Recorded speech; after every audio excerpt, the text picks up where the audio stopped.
Welcome to the Nordic Mythology podcast. I'm Daniel Farrand under the company Horns of Odin. As always, before we jump into the show, I do have to plug our Patreon. I know everybody's sick of hearing it at this point, but it is literally the lifeline of the show. Without the Patrons, we couldn't and wouldn't make the show. We just wouldn't be able to.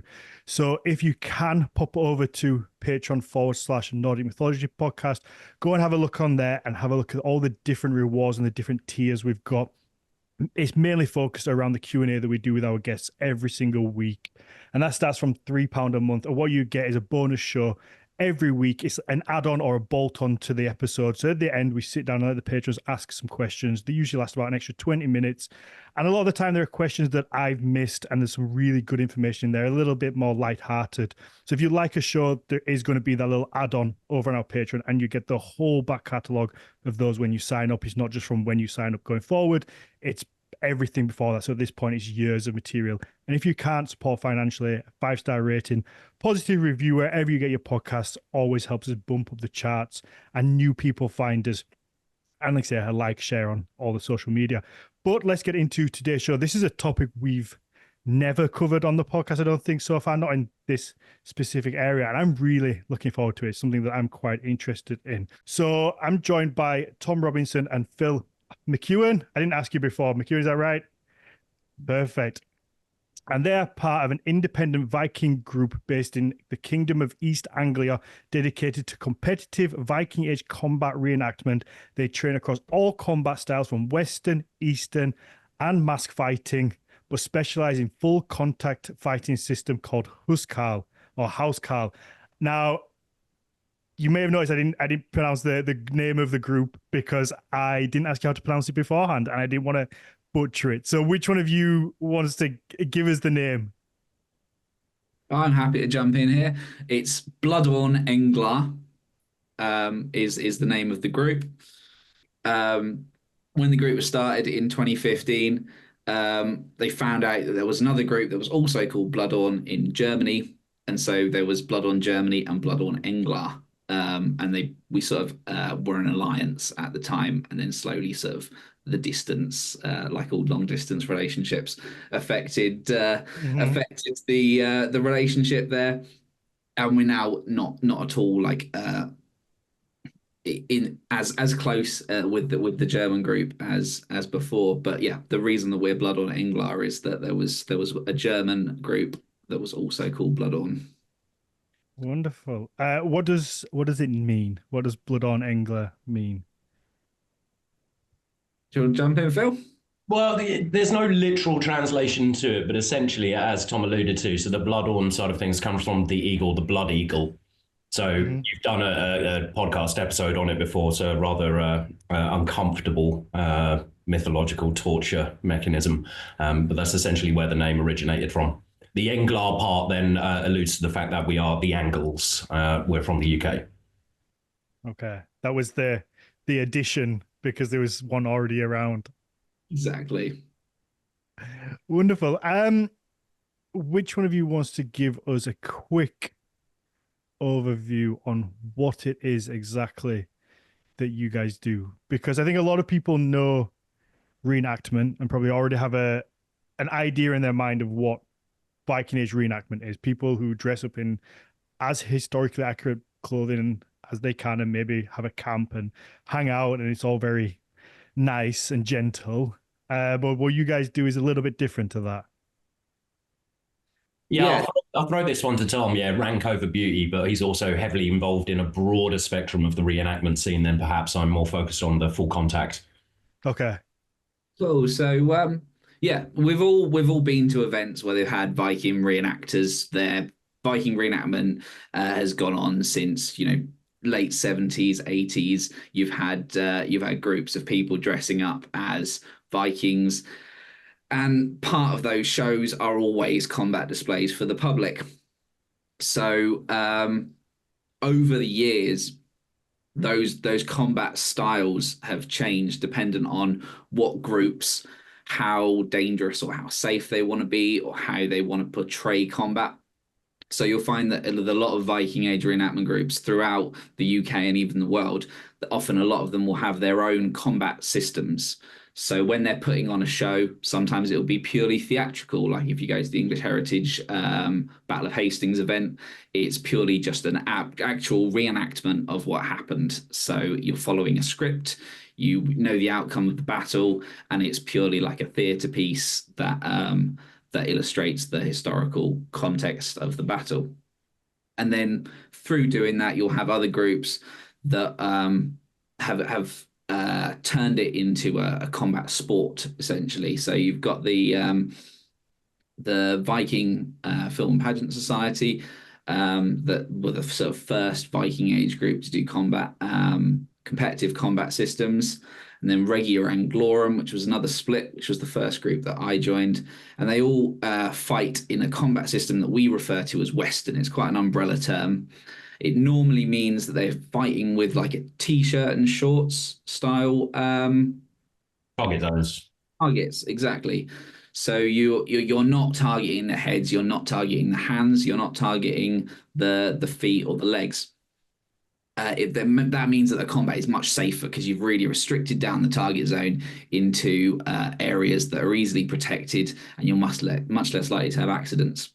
Are those scripted, or can they still be Um, unscripted kind of? Yeah, a lot of the time they're unscripted, so it's a combat system that you can sort of stack aside, or you can have some theatrical like clashes, and then towards the end you then move to purely competitive combat system. So if you hit someone, they're dead. Okay. So that's the sort of first hit system that we're going to talk about is Western combat, which is a very broad umbrella term. A lot of different groups will have different ways of doing their Western combat. So they'll have like different amount of times you can get hit. You might have 3 hits, you might have 2 hits, but it's all roughly using that t-shirt and shorts style target zone. So you're not taking any of the dangerous shots, which would be the head and the hands and other stuff that you could easily get injured. Mm-hmm. Because we are talking that you use in quote unquote real weapons that are the blunted edge, or do you want to quickly just kind of give an overview of what you use? Because I guess that maybe helps people understand these different styles then as well. Yeah. So all of the weapons are basically as safe as you can make a weapon. So they're still a metal sword, they're still a metal axe, they're still a metal spear. The spears normally have a rounded end on them to stop them actually like penetrating anything. So for anybody that is only listening, go pop over onto our YouTube and you can watch. And Phil is kindly holding up some of the different weapons and I guess showing the styles and how they're rounded, so you can get a better understanding. Sorry to interrupt. I just wanted to let Absolutely, you know, yeah. have a look. Visual aids are incredibly handy, but yeah, the swords, as you can see, exactly the same build as a historical sword would be. Slightly heavier actually than a historical sword would be because the blades are 3mm edge, so they don't taper down to a sharp. Okay, yeah. There's more weight in a reenactment sword because then they're not sharp, so there's more material that's been left rather than having them sharpened, which obviously cuts a lot of the weight down. So yeah, all of the weapons are about as real as you can get whilst making as safe as possible. Mm-hmm. So when wearing say t-shirt and shorts, I know it's not t-shirt and shorts, but that kind of target zone, somebody's still swinging a sword or an axe at Yeah. you. So I guess is there precautions in that Western style to allow for safety? I guess are you I guess in a boxing term, like pulling your punches, making sure you're not swinging through, because I guess yeah. But I think for most people listening, they will have seen probably one of two things: either just a basic reenactment or the crazy MMA type armored things that occasionally pop up on Facebook every so often through ads. I think those are probably the two spectrums that people have got in their mind right now. And that's certainly where my kind of mind went to, is like that. Yeah, so Western, you definitely be pulling your blows more because people are wearing as authentic clothing as possible. So you're wearing like a linen tunic with a wool over tunic. There's not a lot of padding there when doing Western combat. So the skill is in hitting this very limited target area quickly and lightly, but without actually hurting your opponent, because you very quickly run out of opponents if everyone ends up limping off the field Mm-hmm. due to not having the protective equipment. Yeah, that has to be. I don't know. I feel like that almost has to be not more difficult, but to swing, because you have to find that. You also have to have trust in everybody to find that balance between. Oh, I want to win. It's a competition. I want to swing my sword or axe and get you, but I have to look after you. But I also want to get there first. So how am I going to do that without hitting you properly? And so there must be a bunch of accidents, quote unquote accidents. Yeah, well, a lot of training. So the Western groups, typically both that I've been members of the Viking Society and Regular Anglorum, have a very strict rule process that you do weapons tests. You get stamps in a little book like a passport to make sure that you do 6 trainings with a weapon before you can then move on and get past in that weapon and then move on and learn another weapon. So it's a much more controlled process is doing Western, because it is so easy to have accidents happen. Mm-hmm. Wonderful. Okay, so that's Western. Phil, do you want to tell us about the Eastern? Yeah, kind of going from that is again exactly as Tom says, is the perhaps between things like Eastern scene, Western scene, Huscarl scene, is some will say that one is more skilled than the other, but they are all very much their own disciplines founded on the same things and the same principles. Eastern, I guess, then evolved, as the name suggests, out of more Eastern European regions where you had slightly spicier dispositions, shall we say, where they wanted to progress the aggressiveness of the combat itself. So in essence, that then evolved from, with Western, it's very much there's deep skill and finesse and control involved in that, but it's not to say that with the more aggressive combat styles there isn't, but it's the difference between swinging with intent and perhaps, for a lack of a clumsier term, swinging with malice. It is, that scale you talk about from straight away fencing all the way up to the bow hurt MMA full plate armor, like slobber knockers you see show up on social media. So Eastern then very much evolved as a progression of that combat style to be able to be a little bit more accurate in regards to the aggression that would be seen in there, and then opening up the possibilities for wider contact zones. So it then included, with the advent of technology and safety, the helmets that we typically use, the type of steel and gauge of metals that are available, means that you can then incorporate things like headshots into it. There are still rules that are established. So, at that level, it's no hands. We'll get into extended, but originally there was no lower arms, nothing below the legs. So it's still T-shirts and short as a target zone, but it also incorporated a more aggressive fight style because your head then became a target. Now, no-nos would then include hits to the spine, which, again, in any kind of capacity can result in really bad injuries. And the same with things like face and neck. And there's varying different do's and don'ts and rules depending on the weaponry that is used on the field as well. So stabbing with a spear is pretty obvious. If you were to say no stabbing with a spear, it would render it pretty useless. But it's generally no stabbing with a sword. Because again, with a fully extended arm, with no kind of flexibility in that, you can still potentially run somebody over on it, or if they fall onto you, it can still do considerable damage. Whereas with a 1.5, 2 meter, 3 meter spear, you've got a lot more control to be able to remove yourself from that particular situation. Dane axes very much incorporated into the line fighting side of things. Again, the difference between a clean headshot to the helmet and breaking somebody's collarbone is purely and simply just a few inches worth of movement. So there are still rules and engagement, but what you'll typically find with the Eastern side of things, which has massively grown in popularity and is probably up until recently the most established and popular combat style in Europe, is that has now evolved and become very much the prominent combat style within the competitive side of reenactment. So this is where events that you've spoken about before, like Volin, is an Eastern combat event. Okay. Wonderful. That one sounds a little more scary.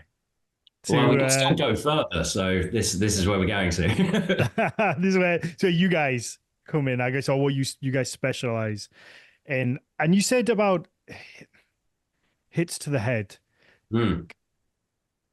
And obviously hitting the collarbone, it is inches. And in a melee, I guess it's maybe a little more controlled if it was like a one-on-one type combat, because there's not outside influences. But I guess if you're in like a tight group, is it a case of that there are like 3-on-3 or 4-on-4, like group kind of matches? Yeah. So if you're in that situation, you go to swing an action, you think it's going to be a really good shot, no ill intent, but the person next to you slips or gets hit by their opponent, it soon knocks into you, and you're now striking, like say, a collarbone or something. There has to be so many variables that can really lean to serious injury or people getting hurt. And that's why we wear more armor and more padding, to be able to allow for, if a hit does land somewhere where it's going to hurt, that you have some protection in those areas, because you can't do anything. The risk is limited purely by training. So it's muscle memory. It's about knowing what to do, knowing how to do it. But the risk is always going to be there of an accident. So you almost wear enough protective equipment to be able to take a shot to those areas. So a lot of us will wear the full face Aventails, which are a much earlier thing. They're more Vendel period, so pre-Viking, which we have the helmets with the full face male Aventails over the faces. Is that like the one behind Phil? Yeah, for those that have screen. So actually, yep. So that is my combat helmet. And essentially based on the German helmet, but as Tom mentions, it has a full face Aventail, which offers some protection. Now, I feel like if someone, sorry to interrupt, but if someone still swings and let's say grazes off your shoulder and it comes up into the neck, chin area, yes, it's not going to like cut, even though I know the blades. Anyway, you're going to feel that. That's not, it's a male. It's going to kind of bend around the blade and it's going to hit you and you're going to know about it. It's not taking up way too much. Do you have something underneath that? Like a padding underneath that, or? Well, so typically underneath that, you'll wear an arming cap. Okay. So an arming cap, and then the inside of the helmet itself is pretty much what you're dealing with. But as you say, you're taking a hit to the head. But if you liken this to anything else, because it is a combat sport and everything has danger, is the reference that I use for a lot of people is rugby and American football, right? Ultimately, similar sports. And to the untrained, a bad tackle can really do some damage to somebody, right? Somebody falling over, breaking a leg, something bending back the wrong way. But ultimately, they're wearing helmets and they're taking headshots too. The difference is we're doing it with 3 feet of metal. Yeah. So the objective through the training side of things is don't get hit. Now, it doesn't mean that you won't get hit, because every dent is a lesson, and nobody's infallible, nobody's invincible. But yeah, you feel it. You absolutely feel it. But this probably then comes into some of the drivers and the emotional factors of why people kind of get involved in these things, and the euphoria that comes from combat sports. It's the same with why people do MMA or kickboxing or boxing in general. You don't go into that not expecting to get punched. It is kind of one of those emotional drivers behind it. Yeah, it is. It's part of it. It's the risk. I've done MMA and rugby, so I'm familiar with both. And it is that the competitiveness. And when I was reading the file that you sent me over, I was like, I could get into this. This is something I could do. It's definitely, hit people with swords and be hit. And I think to people who've never done it, that listen to this will probably think it sounds completely insane. Why would anybody do that? And the same with like rugby, people used to be like, why would you play that? It's like, the caveat, it is absolutely insane. It is a very, very niche hobby, but it's part of why we wanted to kind of talk about it. It is growing in its popularity. It's been around considerably, but it is continuing to grow and grow and grow. There's many established groups all around Europe and all across the UK that practice in these combat sports, and it's a very, very, very inclusive community. Now you see the prominence and the people that it attracts. It attracts people from all different walks of life. From those that are doing physical jobs like labouring, blacksmithing, tree surgeons, all the way through to those weekend warriors that sit at a computer for the most of their time, or in a boardroom of an office. It's not exclusive to any particular type, size, mindset, body type kind of thing. It is accessible, but it is a very, very, very bizarre switch to flick. And I'll always tell this story because I remember the first time I'd been involved in the heritage scene for many, many, many years. English Heritage had been a business client for mine for many years. I've worked across various different heritage sites and museums, and I'd always been exposed to these types of combat displays. But it was only a couple years ago where I came across the Blodorn guys and Huscarl, where they then invited me to come along and train with them. And I will never forget that first training session of having a hand axe put in your hand and being told to actually hit somebody with the intent of hitting somebody. And then it's this weird itch that you never knew quite needed scratching, but then all of a sudden it then brings in everything else. It's not just violence for the sake of violence. It's often people that are involved in it already have an inherent interest and passion for history and that particular age and are fascinated by everything about it. Now, the combat side of things is very much driven around the ethics and the ethos and a lot of the stories and that kind of culture, which is a driver for people. The fighting side of things is then what becomes quite fascinating because it goes simply from this weird switch of hitting somebody over the head with the axe to then very much getting into what you could consider practical archaeology. Until you pick up one of these weapons and you actually put it into physical practice, it's difficult to really assess what does and doesn't work.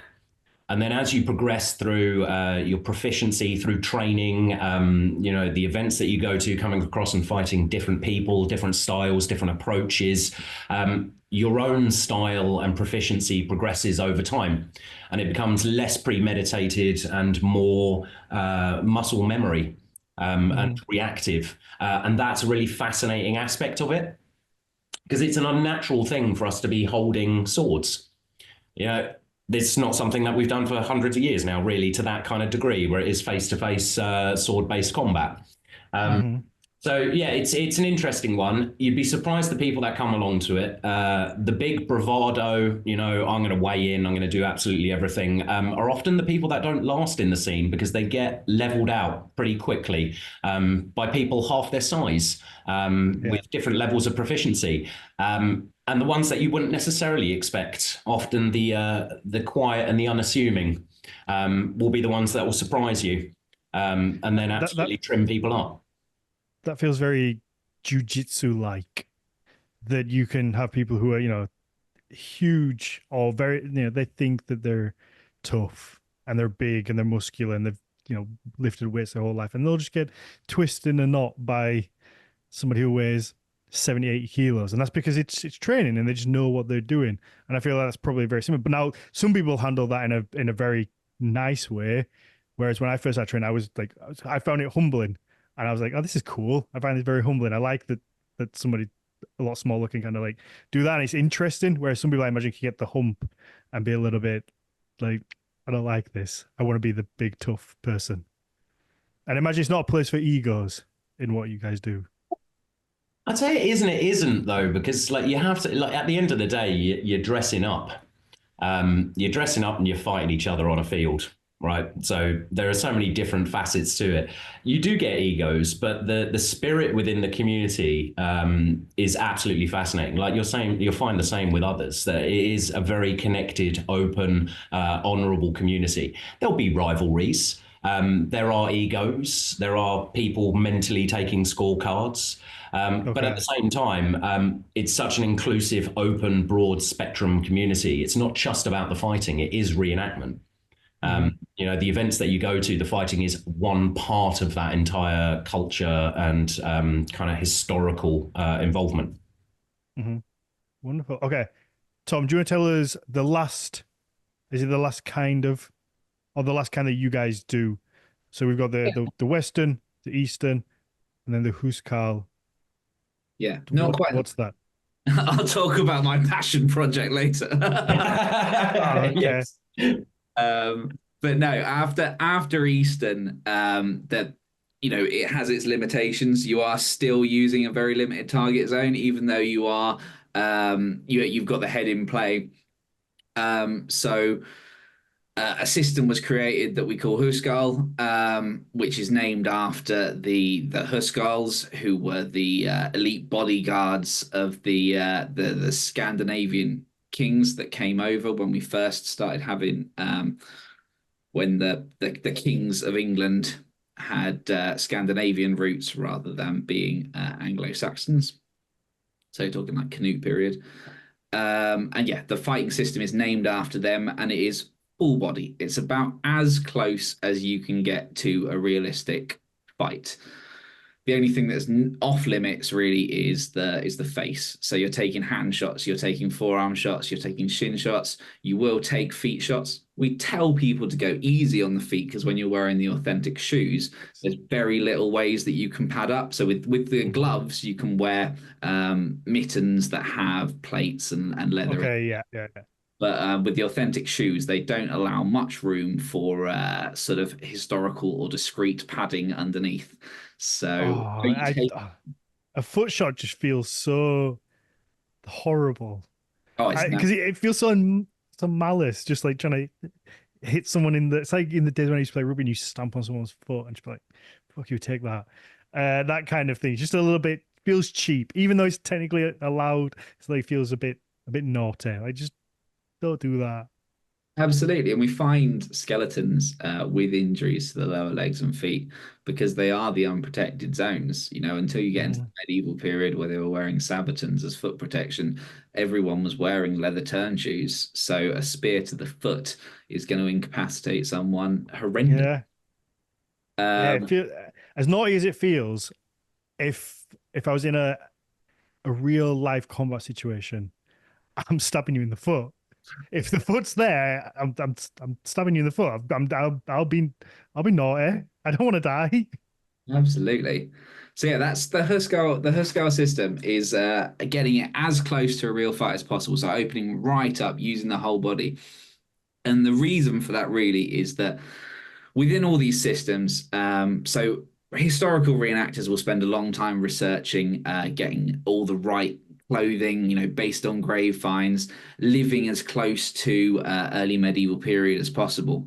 And the one thing that you can't ever get realistic, no matter how authentic and accurate your group is that the combat system is always going to be a compromise because you're not literally trying to kill each other. And it's a game. So within those games, you have people that work out how to game the system. So in Western, the first system, people will work out that as long as they cover all of their target zone with their shield, then they can cover themselves with a shield and just flap their arm out because their arm isn't in target. So they can cheat the system and work out ways to win in a fight, even though in a real fight they wouldn't win that fight because their hand would have been cut open. But they've worked out how to game the system. The same with Eastern, because the forearms weren't in to start off with. You could block shots with these non-target zones. So it would come for your head and you'd block it with a non-target zone. And suddenly you were gaming the system through getting people to hit the areas that didn't count. So with Huscarl, you take away all of that. So because everything's in, other than the face, because we're not wearing any sort of fencing masks or whatever, we're trying to wear as close to the historic kit as possible. So, like I said, we have the Aventail, the mail over the faces, because that's about as historical as you can get of a fencing mask. They weren't wearing great helms or anything from like later period full face coverage. So you're looking for ways that you can protect those areas in a sympathetic way to the time period. And the same with our clothing. We'll wear plastic riot gear underneath our authentic clothing. So you can't see, but we'll wear shin pads and knee pads and motocross body armor underneath our tunics. Oh, And then take a hit. there you go. That's lifted the veil a little bit now. Yes. I'm understanding a bit more now how you take those hits. So not so well, but Yeah, I always protecting the elbows, protecting your yeah, ribs, of course. is you're looking for hard materials that can take those hits, because we are reenacting a time period where there was no plate armor. You got people wearing mail, but even then, like you said earlier, the mail doesn't take the sting out of the blow. And we've got no finds of gambesons of padding and equipment from the time period. Not to say that they wouldn't, we don't know. But in general, your best and most authentic looking protection is to wear plastics underneath all of your historical kit. Mhm. Do you ever get anyone who's just like, no, I'm hard. I'm not wearing that underneath, and then they quickly go, actually, maybe I should. Well, It adapts. Yeah, it some people adapts. do it as quickly as possible. Some people decide to fight with an open face for quite a few years, lose a tooth, have their Oh face fuck. stitched together, and only in the last couple of years maybe got around to putting mail over their face. Mm. Or Yeah. or a cage in their helmet. Oh, what? Sorry. Or putting a cage in your helmet. So basically having a framework behind the Aventail, which then Oh, also adds okay. another layer of protection for the face. But it's an interesting dynamic because there is a lot of kind of lightweight ergonomic protection that is used. But again, what we try to do is it is reenactment. So everything has to be as close as we possibly can get to that look and feel. Almost everybody focuses on their kit being based around particular grave finds and covering a particular period. So it's not necessarily a mishmash, a Norman sword and a Danish helmet or something. It's trying to bring it all together authentically as you possibly can. But as Tom says, there's compromises that have to be made because we are still swinging chunks of metal at each other and trying to hit each other. But the protection side of thing evolves. As when I first started, I think the amount of kit and equipment and protection I was using, I felt like RoboCop. It's almost you want to cover every single crevice and crack to make sure, like, if you get hit there, you don't want to be hit there again, or you've got something to protect it. But as you continue and you progress, you might want a more ergonomic feel. So you work out what works best for you. Some people use motocross gear underneath their tunics. I don't use any protection other than braces under my tunic, and I just have a chainmail, riveted chainmail. So I don't wear any protection underneath that. My preference is to not get hit, but if I do, I will take it because I bloody deserved it, clearly, because I didn't protect myself. Like the guys will always say, like in training, it's like, if you got hit there, you're not using your shield correctly, or you've not blocked it correctly, and that's ultimately the approach. So people will customize their approach to it. But then again, it's not to say you don't get, how do you say it, slightly brave, shirtless warriors turning up on the field sometimes recklessly. Okay. Did they quickly learn? Yes and no. Yes and no. Do you feel, do you feel like if somebody let's say it was you or both of you, if you came across somebody who was shirtless, do you think there's almost a little mind game there that you would automatically go easier because you could tell they're not wearing anything? Would you go easier, or would you just be like, fuck it, if you're gonna do that, then you're gonna get whatever comes to you? Yeah, the latter there straight away. No, you do want people, not even just from a a safety point of view, you also, you know, people watch Vikings, they want to wear furs and be topless and whatever else. We've got zero evidence that people were topless and not wearing protective equipment or even clothing for that matter. So yeah, part of you wants to teach someone a lesson if they do decide to think that they are some sort of hero from TV and film. But they'll look cool going down, won't they? Crying. Yeah. There are many ways to humble people in this game. As Yeah, I'm sure there's lots of little tricks that when if you get somebody, you've probably done it long enough now where if you get somebody who thinks they know it all or comes in with a bit of an ego, you can kind of probably safely teach them a lesson. yes, yeah, very much so. But again, it's part of why it's so entertaining. I've seen 6'5" man mountain ogres been absolutely humbled by 17, 18-year-old whippets, that just dance around them and trim them to pieces. The beautiful thing about it is that the outcome is not determined. Okay. Yeah, so it's in real time, whoever wins. Exactly. So yeah, talking about the Huscarl, I don't think I quite went into detail about the fact that Eastern is just one hit. So if someone hits you on the head or in the chest or on the leg, you get hit once and you are dead essentially. So you will drop to the ground and you will be a dead body at that point.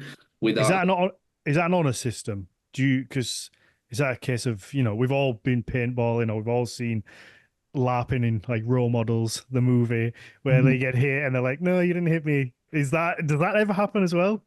Yeah, so it's an honor-based system, but like you said, you will get egos, you will get people that will find any excuse to be like, "Oh, that was my elbow," or that wasn't quite right," or "that wasn't hard enough." And then you hit them harder, and they say that was too hard, and you're like, "What is this perfect level Yeah, okay. of hit that you're looking for here?" But yeah, with the Huscarl system that we use, it's two hits, and that takes away a lot of the sort of the light taps that maybe weren't a kill shot or whatever. It's supposed to replicate the fact that you would injure an enemy and then kill them. So if you get hit on the hand, dependent on whether you're fighting for your home and your family, maybe you would carry on. Who knows? The adrenaline kicks in. So to be killed in that system, you've got to be hit twice, and that helps the honor system as well because it's harder to game that system because by the time that someone's hit you twice, they've probably got the upper hand. They're probably a better fighter. Okay. Do you have to put the hand behind your back if they hit your arm? No, we Can don't do any of that. Okay. SCA type thing. So you get hit on the leg and you're hopping around or something, or get hit on the hand and you're no. So it's a points based system. Okay. There is the death rule, though. So as close as you can get to that is generally, particularly with the large displays, regardless of them being competitive, is the rule is if you're dead, you are dead, which means hit the deck, cover yourself with your shield, because you would be an obstacle, a dead body on the battlefield. So people work around you. Oh, and you get stood on. It happens. People use your shield as a springboard, or they'll use it to protect themselves and stand behind it. You might have to cover somebody else who's gone down that isn't, fully protected. But yeah, that is essentially it. You're rotting in the dirt, and if you've died at the beginning of the battle, that can be a long wait. Oh no! Oh no! I'd hate that. But they're great for protecting your feet. Oh yeah, that has to be because I always think the most realistic portrayal of this kind of battle I've seen on TV would probably be Battle of the Bastards in Game of Thrones, where Jon Snow's just getting all trampled on and fucked up, and it's horrible. And I imagine that's probably what it's like for you guys, and you because typically, if you were dead, you were dead. So you didn't know people were trampling on you. But if you have to lay there and what's the most that you get like team on team? You do like 300 a side out in Poland or something. Yeah, shit. So if you're like 600 people and you're on the deck, what safety measures are there for you there? Because if you're getting stood on and trampled, that's got to be a dangerous position to be in as well. It is. That's the most uncomfortable bit. But yeah, we fight with large round shields. The Viking shields, quite often when you see them in film or TV or sort of depicted places, that they're looking like a little round dinner plate or something. The Viking Age shields that we have found are all around a meter wide. They're big round shields, so that when you do go down, that will cover most of you if you're in the fetal position. Mm-hmm. Are you allowed to, if you go down, are you allowed to curl up and like pull the shield on you? Yeah, so it's not a case of how you fall. That's how you just got to lie the whole time, and somebody's going to tell you off if you move. No, they'll tell you off actually if you're not covered up. So they'll make brace your shield over your head, get yourself absolutely covered up, so that that's still got to suck. Because like you say, your feet are stuck out, your legs are stuck out. They're getting trodden on. Yeah, and in the big fights, that's very, very easy done, especially if you've got like a crush of bodies or whatever. Or even if you go down in a front line being accidentally swung at, a Dane axe comes down, misses the person it was going for. Yeah. So generally the rule is assume the position and just, feet us underneath your shield until it's safe. The only other kind of exclusion to those rules generally are those that are on long weapons like spears and Dane axes, because you don't have that option of protection with a shield. So it's often, step out as quickly, as safely as possible, just to avoid any kind of damage itself. Because I've had that situation before. I've gone down after being on a long weapon without a shield, been trodden on and broken 2 ribs. Yeah, so it does happen. Mm-hmm. Mid battle, do you ever get hit when you say a kill shot or someone hits you in the ribs or whatever? Do you ever have like that moment where you're like, if this was real, I'm dead? Do you have that like epiphany moment like in battle there and you're like, oh, I would be dead now. Like, yeah, we're doing this for fun, but if this was real, that's it, I'm done. Well, sometimes you'll get hit so good that even if you're fighting in a 2-hit system, they'll absolutely gut you and you'll be like, nah, I'm dead. And I do that quite often if you get speared in the belly, not only because part of you wants to give up at that point, but also because you are absolutely accepting that took everything, that took all your points. You are 100% kebabbed. Mm-hmm. Yeah. That's also an entertaining part of it, is again, as aggressive as it can be, you are lining up against other people. Your objective is to win. It's competitive. But the amount of times you'll be spitting dust and blood and like fighting each other, and then somebody gets you with a hit and all you want to do is just congratulate them and go, amazing, and then drop and you're out. There's such good spirit in that community.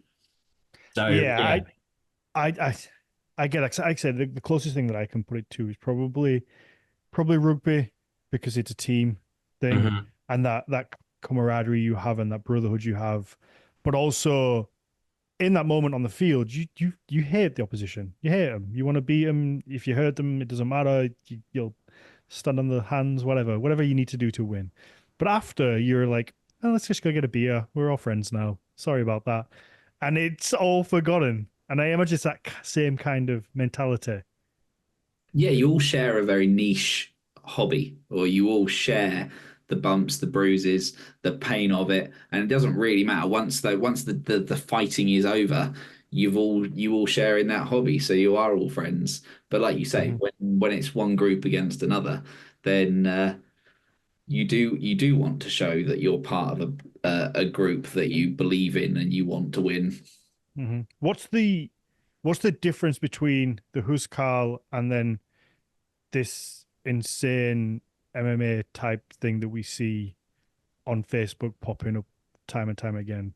There's like the MMA of the people. It's always quoted as like the MMA of like combat, or like armored combat, I guess. Is there a difference? Is it the same thing? So there are subtle differences. A lot of it is to do with the time period that they're portraying. So they're doing sort of medieval armored combat. So they're wearing all of the plate armor with Yeah. Okay.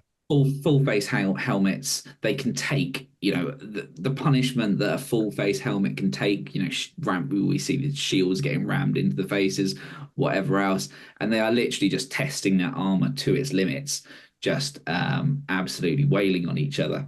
Some of that looks awful.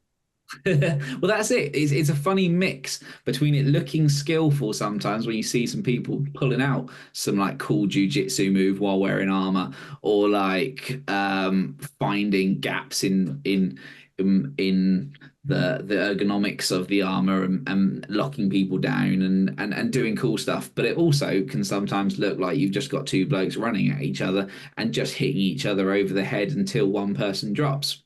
Mm-hmm. Yeah, because it seems as though there isn't that sort of two-shot system. Is that until you fall over basically, or you give up?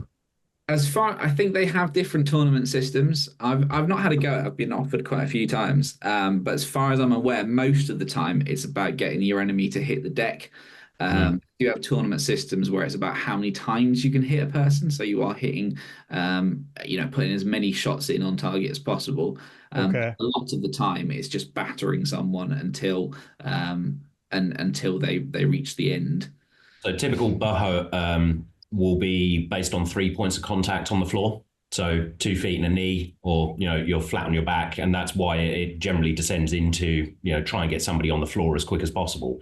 Which, to be very fair, is probably as messy as that kind of period of combat would have been. Which is squaring up against each other. You want to pull out a dirk, and then just pointy end goes in the fleshy bit you can find in the armor. But then what you may be referring to and seeing that seems to do the rounds on social media a lot is very much just MMA in full plate armor. I think the concept of that, they're going for knockout, and it is how much punishment can you possibly take whilst wearing armor, which is probably the most exhausting way you could go about trying to knock somebody out. Yeah, absolutely. So what's the difference between what you guys do? Because the only other group I've ever come across like this is the White Company. Are they like I just pulled it up here because I wanted to. I worked with someone who fought for them a while ago, and it's the UK based AMA sports team. Have you heard of these guys? I'm guessing that's a form of bow hurt as well. It might be. It looks quite gnarly. But yeah, I wondered where these, because I imagine it's that kind of community where there's all different niches to stuff. Yeah, I was just curious. It's not a major. But no, it's a time difference as well. So, like I said, they're doing a more medieval period, so they can armor up, they can wear heavier protection, they can take heavier blows. Even though we don't pull our blows, the blows that we are training to use are blows that would be cutting through people that weren't wearing plate armor. So the period that they're reenacting, you have to smash through armor. With the period that we're reenacting, you're mainly fighting unarmored fighters. It's very few people that are going to be wearing mail in our time period.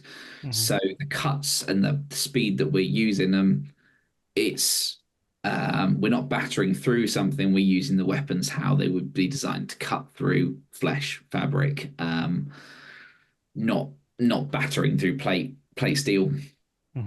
Okay, we're coming up to almost an hour already.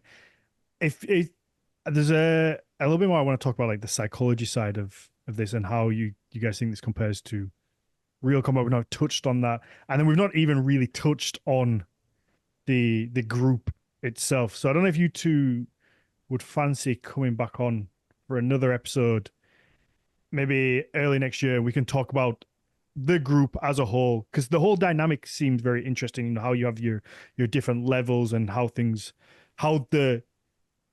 it works, like how one of these groups works and how you keep order and how you go through the ranks. You can see Phil's lovely shield behind him that has the different teeth on it and how that whole system works of how you progress.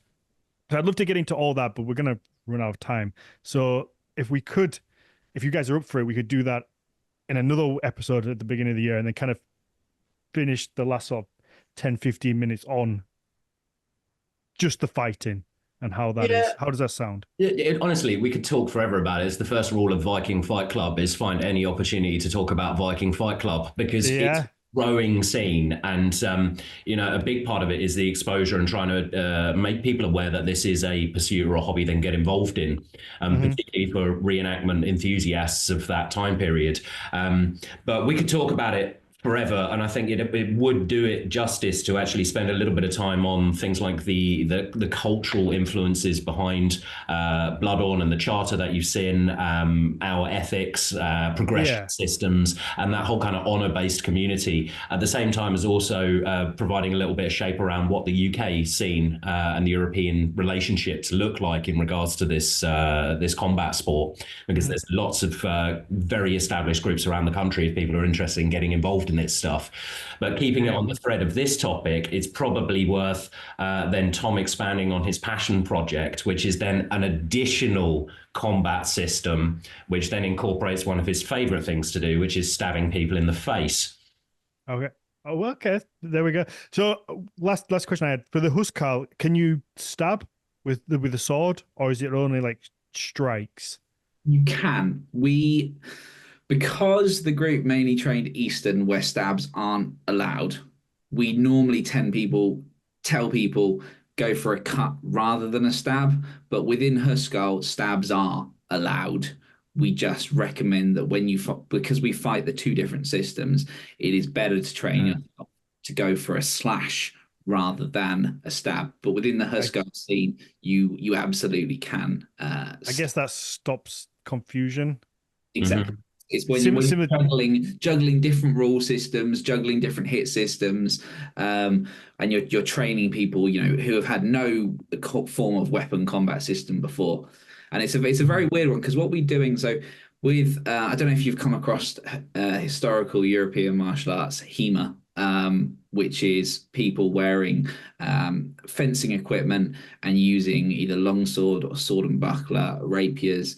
And using the treatises and the writings from the medieval period right the way through on how you use those weapons. You've got a lot of different depictions, images, books from the medieval period right the way through of people teaching how to use the weapons from the great masters. You've got I33 and Talhofer and Wallenstein and all these different guys that published material in the medieval period on how to use weapons.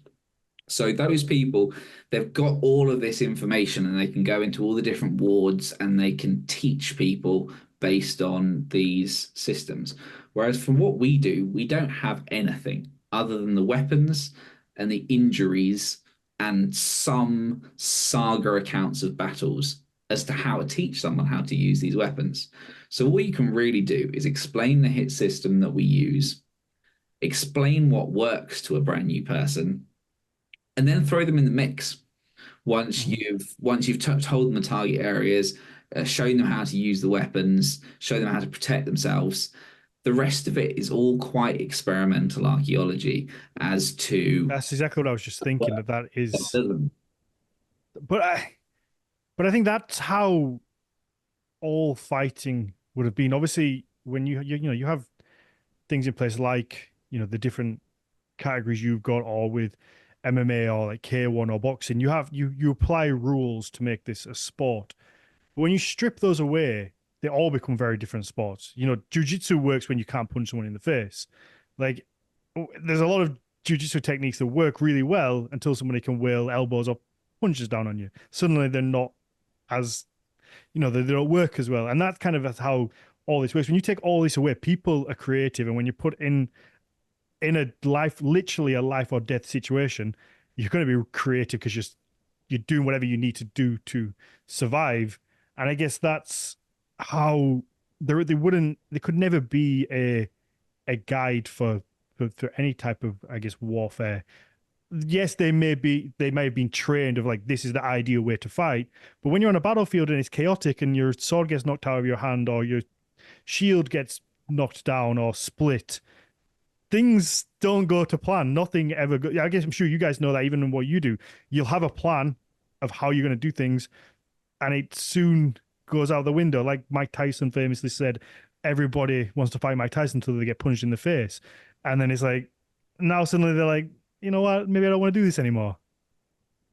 I would after the other night. Well, there is that. I'll take a couple, 22 million pounds for that. You're right, and it is. But this is something I alluded to earlier because it's that interesting dynamic. It's something that is generally unnatural to us as humans. We are creatures of conflict, fight and flight, and those kind of reactions often are very much kind of driven from inside us. It's not premeditated.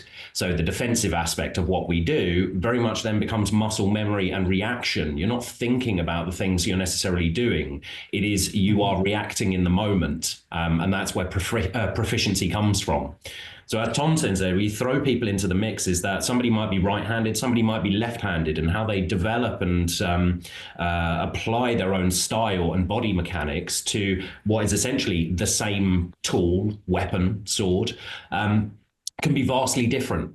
And that creates the diversity on the battlefield, which means that you can never really kind of step up to somebody and expect there's going to be a sequence of hits or strikes coming through, because that's how it was documented in a codex or a treatise. It is purely ethereal, primal combat. You don't know how they're going to swing and how they're going to come at you.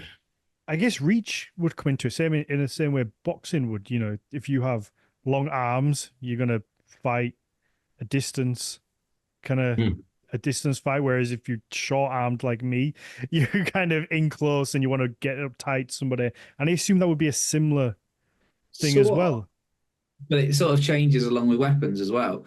So, because we don't have, there's a lot of different swords, there's a lot of different weapons found, there's a lot of different lengths. You can kind of almost build your weapon around how you want to use it. Some people fight with very long swords. Some people fight with shorter swords, like to get in closer. Obviously, you've got the guys on big two-handed spears or the big Dane axes. That obviously increases your reach massively. And all of those things all have pluses and minuses. The longer the sword, the heavier it is. The spear, once you get past the pointy end, it's no longer much of a weapon. Same Dane axe, once you get past the Dane axe head, you've got past the weapon element of it. Other than that, it's just a stick. So you kind of, different personalities have different draws to different weapons, or they want to have a play with, essentially. It is fascinating, the psychology of what people prefer, how people like to fight, what their weapon of choice is, and how they use it. And there's a huge amount of stuff so you get a lot of people that have done boxing training or who have amazing footwork, and that really works to their advantage, or use the weapon in a way where they've we have tree surgeons who are incredibly strong at shitting up a tree, and suddenly they're swinging a sword faster than someone that is an IT consultant or whatever else. You've got a lot of things with transferable skills that will give an individual person an edge. Swinging a hammer all day, blacksmithing, has a knock-on effect when it comes to swinging a sword around. Because you attest to that, yes. So can my helmet. You can. Everyone has these different ways of using the weapons. Do you get anybody who comes in and really wants to swing a sword, but you can quite clearly see that their life experience gives them an edge in maybe using a spear? Would you then maybe say to them, look, we think you would be much better with this long pokey thing? No, well, quite often we like with our trainings to give people as much of a broad training so that they can pick up all of the weapons and try all the weapons. It's quite an expensive hobby to get into when you first start, so we will loan out a lot of kit to people and make sure that everyone sort of try before you buy is important, because otherwise it's very easy to buy kind of low quality kit or stuff that doesn't last very well. Having that. Guys that have been doing it a long time, you can then loan out stuff when people are starting, so they they kind of know what they want before they actually even go ahead and purchase it themselves. You'll never be able to tell straight away what somebody's going to be proficient with. Within Blodorn, for example, is everyone trains with a shield and a sword. And as part of the shield wall as a military unit, but the proficiency of then everyone has to a certain degree, choose a preference towards a long weapon, a spear or a Danax, which allows you to then change the dynamic on the battlefield depending on who you've got available for what fight, for example. Okay. But you can never tell straight away that their tools are going to be great on a spear, or, you know, those kind of decisions. It's interesting you touch on the psychology aspect of it, because of the type of people that these kind of sports or this community attracts. And you get a lot of ex-servicemen, and you get a lot of people from sort of different walks and backgrounds of life that are looking for other things. Yes, there's the combat side of things, but you've got the brotherhood side of things that comes into it as well, and that missing piece of the puzzle. So you get people that you would expect to be very proficient and aggressive in that environment that perhaps maybe aren't, versus those that might come in from a more passive background that just happen to unleash something in them that just makes them an absolute weapon on the battlefield. So it's one of the beautiful aspects of it, is that it brings out confidence in people. We've seen many people come and completely flourish as individuals within the reenactment scene, as well as in their personal lives, because of what this community and this sport and this environment brings to them. Yeah, it's having that team. It's like that team around you, and those friendships, and like I said, brotherhood is that close. You know, like I say, I played rugby for a long time, most of my life, and when I stopped playing, I missed, as much as like my body just couldn't take rugby anymore, I missed having that team, that teammanship, that, you know, having people around me that week in, week out, you know they're there for you, you know that you can just go and kind of do your training. It's that system. So I had to find something else. That's why I went into like boxing, MMA, that kind of stuff, because it's that competition that I missed, and having those kind of people around you, those like-minded people. And I think it's important for everybody, or most people, to do something like this, or at least experience what that is like, and having those friendships and building those connections. As you get older, it's harder to find your tribe, right? It can be harder to find that kind of clique of people, and as you say, it's a community both on and off the battlefield. The memories that I've created with Tom and the guys, and the adventures we've been on, and done these silly things, from traveling around Europe, fighting as a unit in, you know, heated battle, all the way through to, you know, dressing up and being involved in people's wedding parties at castles, and being parachuted in to introduce combat at heavy metal festivals, and ending up turning it into, you know, chair wielding WWE shenanigans. Like, the memories, like, live with you forever. But equally, it's the off the field stuff. You've got a community of people with a very diverse set of skills and backgrounds that are there for you, and that's that brotherhood. You know, I can attest to the fact that it helps to know blacksmiths, and it helps to know people that can secure firewood, and it helps to know people that can do all of these core skills, and bringing that group of people together is a very, very powerful thing. Wonderful.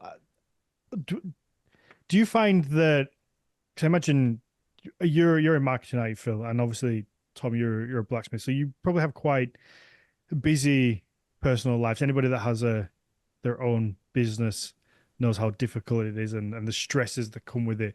Do you find that with you, and particularly, do you see it with other members, that it gives that release and that escapism from every day? Because I know I always found that with rugby, and then, like I say, after, with like in particular sparring, when it comes to MMA and boxing, that for those 5-minute rounds, or for that an hour, you know, that hour sparring, there was no horns of Odin, there was no podcast, there was no home life, there was, this person's trying to punch me in the face right now or kick me in the head. That's all that matters. And there was such a release to that, and such a, almost like a meditative state, that you have to, like, I can't think about anything else right now, because this is a dangerous situation. And I assume that's very similar to what you guys do. I'd say identical. Like, my background personally was, I used to be involved in extreme sports. And for a large period of my life, I traveled around the world throwing myself off things for a living. And, you know, doing the skating side of things, it very much was that, is you switch into a Zen mindset of don't fall off, don't split that handrail, don't hurt yourself, and nothing else in the world matters. And as that fell to the side and got more involved in this, it very much is it. I don't like to say it's necessarily escapism, because I don't have anything in my life that I wish to escape from, but I've got a very busy mind, you know, like the day job, business, taxes, you know, the world, everything does kind of all build up. But it is such a cathartic outlet because, as you say, nothing else in that situation matters. Everything else washes away, and you're in this mindset where it literally is you standing against somebody else, and there's going to be one outcome, and it is not predetermined, and that's all you're focused on. So it is that sort of meditative flow state that comes with it. You'll be sweating. You could do a training session for 2 hours, or you could do a Viking event for 3-4 days, and you come out of it battered, bruised, cut to pieces, exhausted, lost liters of sweat, but your heart is full and your mind is at peace. Mm-hmm. What do you think it is that makes you go back time and time again? Because, like I say again, I can only put it to times in my life, and rugby was very much like that. You know, you're hurt after you finish playing. Especially, you know, I used to play prop forward, so you know you're getting hit, you're getting bashed. The next day on a Sunday, you can hardly get out of bed. You're aching. If you picked up an injury, it sucks. You've got to go to work on Monday morning. It's shit. But then when Tuesday, Wednesday comes around, you got to train. You still go. When Saturday comes around, you still get on the coach and go and play. Do it all again. So what do you think it is in that? I guess for both of you. We don't kink shame, Dan. We don't kink shame. It could be, you know what? It's certainly not a sexual thing. It's different for everyone, I think, isn't it? Well, for me, I realized that it's just something that I need in my life. It makes me a better person. I can tell you that the weeks that I don't train, that I don't get to the Sunday training session, I'm a far more irritable person. I get that. It's that release, like you say, it's that focus. It's again, it's that brotherhood. It's your mates. We go to the pub afterwards. You have a beer. You chat with your mates after having hit them in the head, and it's sort of, it fulfills a whole load of things. It's super nerdy. You can really get into the history, like you know, you can go deep into reading all the archaeological notes and reading up on the history of the time period that we're doing, and really like nerding out on that element. You know, people get into this and they want to play with swords and whatever else. Within 6 months, they're getting excited about the herringbone weave on a piece of fabric that they've picked up at the market. And in a very short space of time, you end up getting excited about this whole other element, which is, you know, camping outdoors, building fires, a whole lot of other skills that a lot of people will have forgotten as well. And it's very rewarding on a whole load of elements. You know, it's exhausting, it's stimulating, it's really hard, really hurts. And it's also just a really close friendship as well. So it kind of covers a lot of bases as a hobby goes. You can really like dip in as much as you want into it. I guess it's a tribalism, isn't it? We live in a time where we're more connected than ever. And I guess this is probably why there is such a rise in areas like this and people being interested in things like this, because we're the most connected we've ever been, but really we're the most disconnected we've ever been. We can talk to anybody on the other side of the world. We see videos on Instagram, Facebook from all walks of life. But when it comes down to real human connections, whether it's with your neighbors or close friends, people are lacking in that department more than we have ever in history. So I think when you get these connections and you get your little tribe and your little group and they're your people, then you hang on to it and you enjoy it, and it's that inclusivity. It's where you kind of belong, and I think we all yearn for that. Yeah, completely. The tribal element, it expands even further than your own group, because within our group we've got we've got partners, everyone's involved. We've got families, there's young children around the campsite. You've got people indulging in different kind of crafts, from nail binding and lucite weaving to bead making to historical cooking, to the maintenance side of things of like kit and weaponry. It's fully immersive. And then outside of that, you've then got all of your friends and associates from other groups that you will then converge on. You might not have seen them for a few months, and everyone's catching up around the fire. It's community. It's tribal, so tribal. I love that. So, how close? I guess we'll wrap up on this one. How close do you think it is to a real battle situation in the Viking Age? There's a war. How close do you think you get to that? Because I guess the idea is to make it as close to that as possible. You two you've been there, you've been in the brawls, and you've taken the hits, you've had to lay on the floor. Because that's the other thing, like everybody that went to the ground in a real life situation in the Viking Age, they probably weren't dead. Like we have this idea of from movies where everyone gets hit and then they die, when in reality there'd be bits hanging off people, there'd be stuff spilling out of people, and they're probably not dead. They're just laid on the floor suffering, and it sucks. But that's the unfortunate world of warfare. Yeah, how close do you think that you guys get to feeling what that really is like? I would say like not at all, and as close as you can. It's a weird dynamic because, again, you have to be respectful of the fact that regardless of what we portray as being reenactment, and we try and do it within the right compromises when it comes to combat systems, target zones, rules of conduct and ethics. But if you're looking at the historical aspect of it, as you look at something like Volin, you've got 600 people on the field, everyone's wearing a helmet. Everyone's wearing protection. Everyone's using a sword, and it certainly wouldn't have been that. It would have been, skirmishes in people in tunics and turn shoes, predominantly using spears. There'd be very few, speculatively, swords on the battlefield and that kind of aspect. So how close can you get to it? But the flip side is as close as you possibly can, because there's something incredibly primal around standing in a line with people you can trust, shoulder to shoulder, standing against people where you are fighting them to an end, and you are using the most tactile type of weapon you possibly can, which is basically pointy end goes in the bad guy, right? So it's this weird dynamic. I would say it's like not at all from a historical perspective, but as lovingly recreated as you could, versus also then tapping into something that is deeply, deeply primal. So now I'm going to get onto my specialist object here. So yeah, like Phil was saying, there is Huscarl is about as close as we can get to a realistic form of combat whilst wearing the historical kit. But in order to move that forward to get it closer to a realistic combat, we have to put on fencing masks. We have to be able to allow stabs to the face. So me and my friend have been putting on these mask fighting events, and it is wild. You would expect there to be more crossover with Huscarl because it is full body as to the fighting. But you come up into a shield wall, everyone's wearing fencing masks. In a shield wall, you've all got a shield in one hand, a spear in the other. You come in, you think that your shield is blocking you, you think that you're covered, and someone stabs you in the face.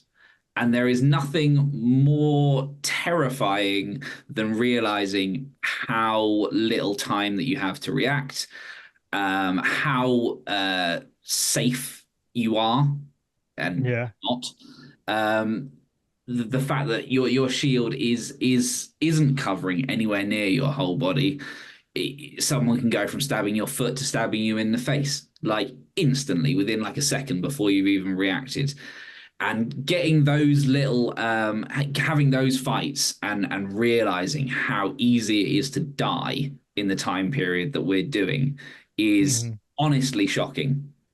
But it also gives you a better understanding of respect for the blade. Ultimately, like Huscarl is still a game, it's still a combat sport.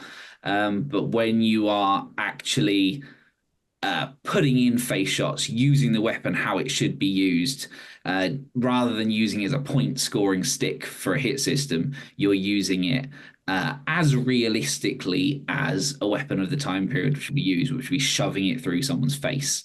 Mm-hmm. Yeah, that has to be scary because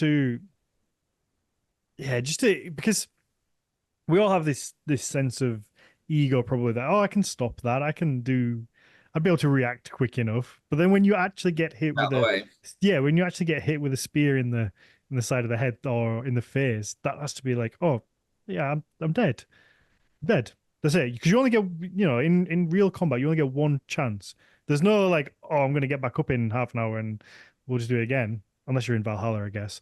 But it's typically just that's it. You're done.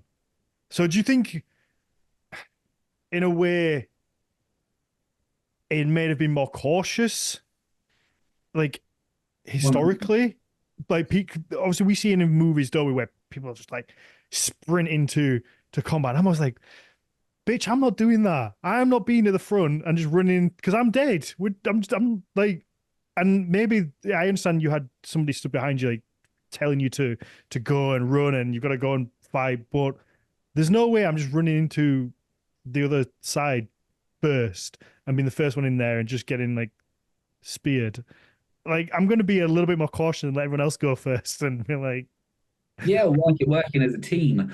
So you have people going high, people going low. You train, and the feareds of the day, which was they didn't have standing armies necessarily. So people, field workers, farmers, and whatever else would be called up by their lord to fight in these situations. So they would train and they would work together, and it would be a little bit like the PALS regiments that you get in World War I. They all lived together in the same village. They all knew each other. They'd all fight with each other, and they would have like a completely different attitude to these combat situations. But like I say, also, if someone's telling you to do something, are you really going to do it just purely because someone that's rich has told you to?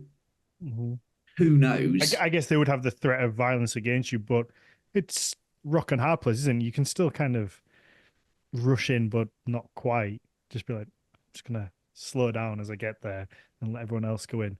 Let's wrap this up because we've done nearly an hour and a half. We'll wrap this up and we'll let the patrons ask some questions, and I have a bunch more that I want to ask that we can save and pop over into the Patreon, and people can sign up to the Patreon if they do want to, which is Patreon.com/Nordic Mythology Podcast. Because I want to ask you things like, are there does anybody ever sneak live weapons on there, like sharpened, or by accident take anything like that?